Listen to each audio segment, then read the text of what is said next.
Tra bisa balik tuh kembali.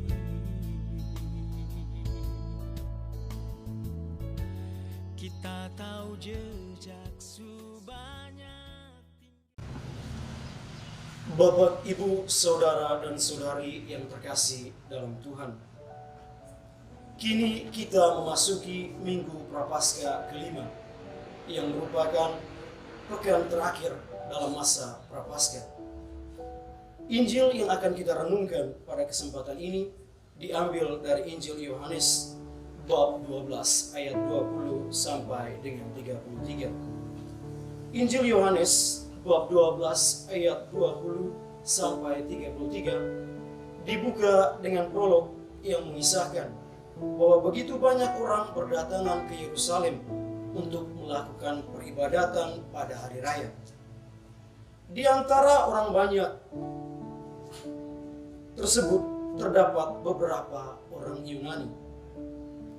Kedatangan orang Yunani ini bukan untuk melakukan peribadatan, melainkan ingin bertemu, mengenal secara pribadi dengan Yesus. Tampaknya bahwa orang-orang Yunani ini telah cukup banyak mendengar pemberitaan tentang pribadi Yesus serta karya-karyanya. Sesuatu yang mereka dengar lewat pemberitaan dari mulut ke mulut tanpa tahu kepastian akan kebenaran yang didengar, tentunya kemudian menimbulkan gejolak pertanyaan dalam diri mereka. Ada keinginan dalam diri untuk menemukan kebenaran yang sejati tersebut. Menariknya bahwa demi menemukan kebenaran tersebut, mereka tidak langsung meyakini kebenaran yang tengah beredar, melainkan datang ke Yerusalem untuk bertemu Yesus secara langsung. Mereka datang untuk menemukan kebenaran dari Yesus, sang kebenaran itu.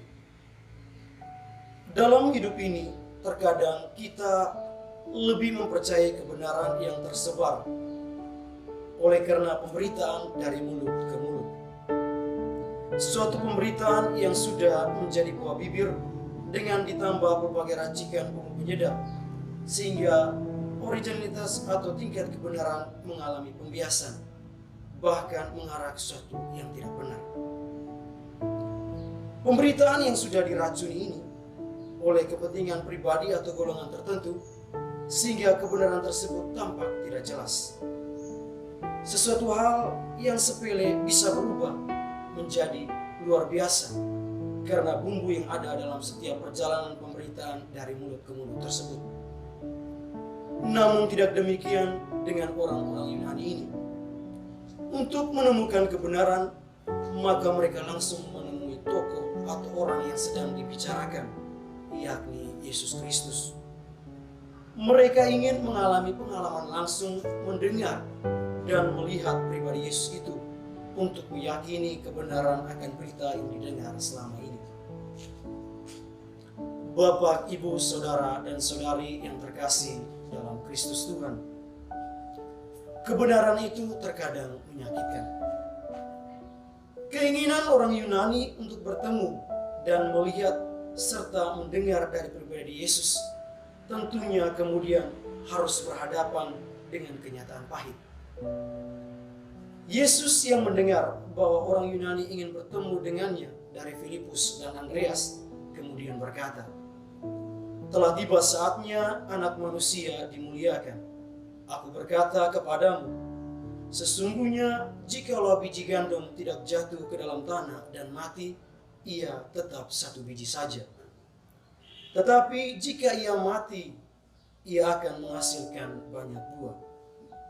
Yesus berbicara kepada mereka mengenai bagaimana ia akan mati. Yesus yang begitu luar biasa dalam pemberitaan yang selama ini beredar, kemudian dengan tiba-tiba menyatakan kepada mereka bahwa ia akan mengalami kematian. Hal ini tentunya mengguncang keyakinan mereka. Segala gambaran mengenai Yesus yang luar biasa dengan sekejap diruntuhkan pula oleh Yesus sendiri ketika ia memberitakan bagaimana ia akan mati. Namun hal ini merupakan konsekuensi dari tanggung jawab harus dipikul oleh Yesus dalam menjalani misi perutusannya. Yesus menyatakan ia harus mati dengan ditinggikan dari bumi agar semua orang yang melihatnya menjadi percaya. Salib menjadi sarana Yesus ditinggikan dari bumi. Tanda penghinaan ini bagi orang Romawi diubah oleh Yesus menjadi simbol keselamatan. Sebagai manusia yang lemah, tentunya Yesus mengalami ketakutan. Maka ia berkata, "Bapa, selamatkanlah aku dari saat ini." Namun karena ketaatan, ia kemudian berkata lagi, "Tidak, sebab untuk itulah aku datang ke dalam saat ini." Yesus menyadari konsekuensi dari putusannya ialah dengan mengalami kematian, agar semua yang mendengar dan melihat serta percaya dapat memperoleh keselamatan. Bapak, Ibu, Saudara, dan Saudari yang terkasih dalam Kristus Tuhan. Bagi orang Yunani, salib merupakan suatu kebodohan. Maka ketika mendengar pemberitaan ini, menimbulkan rasa sakit yang mendalam pada diri mereka. Akan tetapi, jalan salib merupakan jalan kemuridan bagi mereka yang percaya kepada Yesus. Yesus berkata, "Barang siapa melayani aku, ia harus mengikuti aku, dan di mana aku berada, di situ pun pelayanku berada." Bagi kita orang Kristen, panggilan kemuridan merupakan panggilan kepada jalan ketaatan untuk memanggul salib. Yesus yang kita imani mengalami kematian, maka kita pun harus mengalami kematian. Namun kematian bagi kita orang percaya kepada Kristus tidak harus menumpahkan darah seperti yang dilakukan oleh para martir. Tetapi bagi kita pertama-tama ialah kematian ego pribadi kita. Kematian ego kita akan keinginan untuk hidup bersenang-senang tanpa mau mengalami penderitaan. Terkadang dalam hidup, ketika mengalami masalah atau kesulitan, kita seringkali mengeluh dan mempersalahkan Tuhan karena menganggap bahwa Tuhan yang menyebabkan semuanya itu terjadi. Yang perlu kita sadari ialah masalah atau kesulitan yang kita alami merupakan konsekuensi dari keterbatasan kita sebagai manusia, bukan atas kehendak atau rencana Tuhan.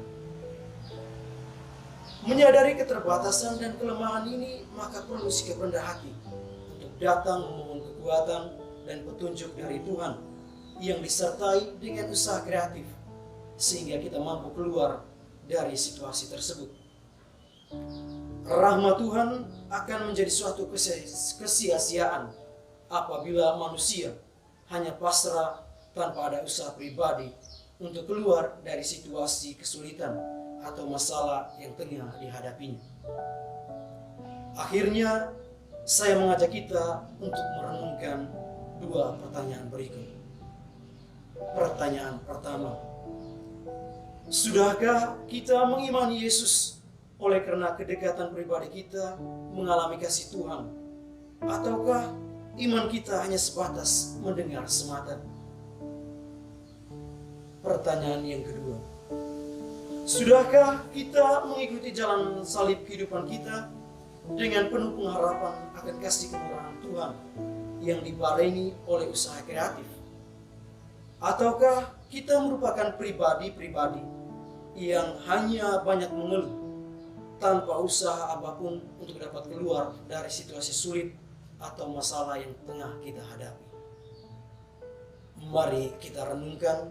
Tuhan memberkati.